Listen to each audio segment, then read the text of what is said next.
News, सच जरूरी है। दर्शकों नमस्कार, मैं श्रद्धा तिवारी और आप देख रहे हैं MNS न्यूज टीवी। तो आइए देखते हैं आज की खास खबर, एक नजर डालते हैं आज की हेडलाइंस की ओर। गद्दारों का कोई राज धर्म में नहीं रहता, संजय राउत। महाराष्ट्र विधान परिषद में गूंजा एशिया के सबसे बड़े धर्म पावर स्टेशन का मुद्दा। नकली पनीर लेकर विधानसभा पहुंचे बीजेपी विधायक 5। तो आइए देखते हैं खबरें विस्तार से। गद्दारों का कोई राज धर्म नहीं रहता, संजय राउत। देश में इस समय होली की धूम मची है। इस बार होली की खास बात यह है कि होली और मुसलमानों की जुमे की नमाज एक ही दिन शुक्रवार को आ रही है। इस मुद्दे पर अब सियासी घमासान भी देखने को मिल रहा है। होली और जुमे की नमाज को लेकर छिड़े विवाद पर संजय राउत ने भी अपनी प्रतिक्रिया व्यक्त की है। शिवसेना सांसद संजय राउत ने कहा, हजारों सालों से होली खेली जा रही है और हमारे मुसलमान भाई भी इसमें शामिल होते हैं, लेकिन पिछले 7-8 साल से देश में जो चल रहा है उसने माहौल बिगाड़ दिया है। होली सबका है, हम जाति धर्म के लोग एक साथ होली खेलते आए हैं, हमने कभी उसमें भेदभाव नहीं किया। जो चल रहा है वो सीधे सीधे कुछ लोगों की साजिश है कि दंगे हो जाए, माहौल बिगड़ जाए, तनाव पैदा हो जाए, हिंदू मुसलमान हो जाए और वो अपनी राजनीति करने रहे। इस देश में हजारों सालों से होली मनाई जाती रही है और हमारे मुस्लिम भाई भी इस त्यौहार में हिस्सा लेते हैं। सब समुदाय और धर्म के लोग एक साथ होली मनाते रहे हैं, लेकिन अब कुछ भी हो रहा है वह कुछ लोग द्वारा माहौल खराब करने और समुदाय के बीच तनाव पैदा करने की कोशिश कर रहे हैं। गया है होली के मौके को लेकर। देखिए, होली इस देश में सालों साल से हो रही है, हजारों सालों से होली हो रही है और हमारे मुसलमान भाई भी होली में शामिल होते हैं। लेकिन ये 7-8 साल में इस देश में जो चल रहा है, किसी भी त्योहार में होली सबका है। होली में हम सब जाति धर्म के लोग एक साथ होली खेलते आए हैं। हमने कभी उसमें भेदभाव नहीं किया। लेकिन जो चल रहा है अब, वो सीधे सीधे कुछ लोगों की साजिश है कि माहौल बिगड़ा जाए, दंगे हो जाए, तनाव पैदा हो जाए, हिंदू मुसलमान हो जाए और अपनी राजनीति जो है वो करते रहे, और क्या है। लेकिन नीतीश राणे का भी बयान आया। अरे कौन नीतीश राणे, छोड़ दीजिए। अजीत पवार का कहना है कि देखिए, बहुत बड़ी तादाद में मुसलमान लोग महाराष्ट्र में रहते हैं, वो देश से प्यार करते हैं। उन्होंने क्यों ऐसा बयान दिया, इसके पीछे सबसे पहले ये जो राणे, मुस्लिम लोग राष्ट्रभक्त है और हमको उन पर मैं देखिए, ये जो बार बार मुस्लिमों के ऊपर प्रश्न खड़ा करना, ये देश के लिए ठीक नहीं है। इस देश में मुसलमान हमारे नागरिक है, हमारे भाई है।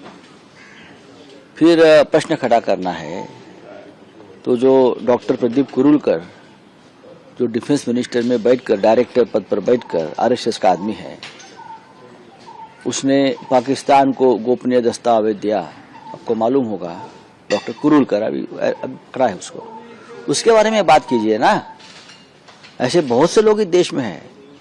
गद्दारों को कोई जात धर्म नहीं होता, देश के गद्दारों को वो सभी जाति धर्म में होते हैं ये।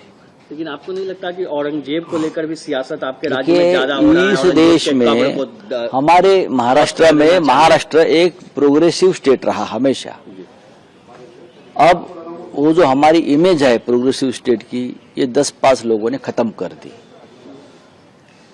विद्रूप कर दिया हमारे राज्य को पूरी तरह से, और ये दुखद बात। अगली खबर, महाराष्ट्र विधान परिषद में गूंजा एशिया के सबसे बड़े थर्मल पावर स्टेशन का। Chandrapur thermal power station Asia का सबसे बड़ा थर्मल पावर स्टेशन है। इस पावर स्टेशन के रोपवे प्लांट में भारी मात्रा में कोयला संग्रहित किया जाता है, जिसे रोपवे के माध्यम से CTPS तक भेजा जाता है। हालांकि इस प्रक्रिया से क्षेत्र में बहुत अधिक धूल और प्रदूषण फैल रहा है। इसके कारण ऊर्जानगर और आसपास के क्षेत्रों के नागरिकों को सांस संबंधी समस्याओं का सामना करना पड़ रहा है। विधायक सुधाकर अड़बाले ने विधान परिषद में तारांकित प्रश्न के माध्यम से आरोप लगाया कि प्रशासन से कई बार शिकायत करने के बावजूद ठोस उपाय न किए जाने से प्रदूषण का मुद्दा गंभीर हो गया है। विधान परिषद सदन में बोलते हुए विधायक सुधाकर अड़बाले ने कहा कि CTPS में उपयोग किए जाने वाला कोयला घटिया किस्म का है, जिसके कारण इकाइयों से बड़ी मात्रा में राख और धूल हवा में फैलती है।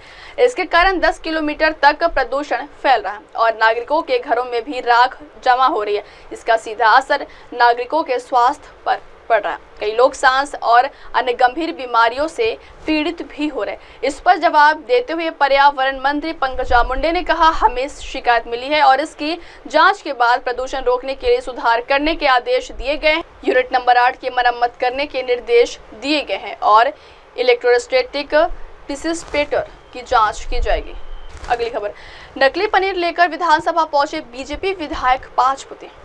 शाकाहारी भोजन के शौकीन लोग पनीर की सब्जी बड़े चाव से खाते, खासकर होटलों में पनीर युक्त सब्जी की सर्वाधिक मांग देखने को मिली है। लेकिन महाराष्ट्र बीजेपी के एक विधायक का दावा है कि राज्य में मिलने वाला 70% से अधिक पनीर मिलावटी होता है। इस मिलावटी पनीर का सेवन अर्थात स्वास्थ्य से खिलवाड़ ही है। विधायक ने मिलावटी पनीर का मुद्दा न सिर्फ विधानसभा में उठाया, बल्कि विधानसभा अध्यक्ष को मिलावटी पनीर खाने की चुनौती देकर सरकार और FDA को सवालों के कटघरे में खड़ा कर दिया। महाराष्ट्र विधानमंडल के बजट सत्र के दौरान बुधवार को श्रीगोंदा विधानसभा क्षेत्र से बीजेपी विधायक विक्रम सिंह राजपूते मिलावटी पनीर के साथ विधानसभा में पहुंच गए। उन्होंने मिलावटी पनीर का मुद्दा उठाते हुए कहा कि हमारे दैनिक भोजन में इस्तेमाल किए जाने वाला 70 से 75% पनीर मिलावटी होता है। विधायक का दावा है कि उन्होंने इस बारे में FDA में भी शिकायत की थी, लेकिन FDA अधिकारी मामले को गंभीरता से नहीं ले रहे हैं। विधायक राजपूते ने विधानसभा अध्यक्ष को पनीर के 2 सैंपल देते हुए कहा कि एक असली पनीर है और दूसरा पनीर जैसा दिखने वाला एनालॉग पनीर है। आप चाहे तो चख कर देख लीजिए। अब वक्त हो चला दर्शकों ब्रेक का। ब्रेक से लौटने के बाद देखिएगा देश और दुनिया की तमाम बड़ी खबरें। बने रहिए MNS न्यूज टीवी पर। नमस्कार, मैं हूं Abhishek Bachchan. Keep watching MNS news. आप देख रहे हैं MNS न्यूज, सच जरूर।